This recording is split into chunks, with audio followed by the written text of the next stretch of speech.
Angelina Sondah mulai eksis di dunia YouTube melalui channel Keema Entertainment.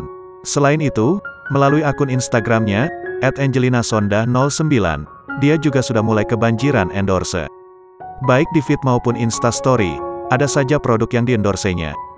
Ada produk kecantikan hingga jasa psikolog. Bukan hanya itu, dia juga mulai tampil di sejumlah acara TV. Bukan hanya serius seperti acara Rossi di Kompas TV, dia juga muncul di acara komedi.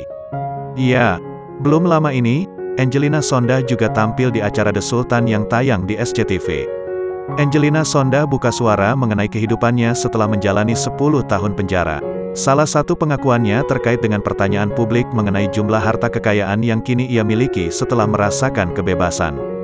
Anggi mengaku bahwa dirinya harus membiayai buah hati satu-satunya yang bernama Keanu sekaligus orang tua.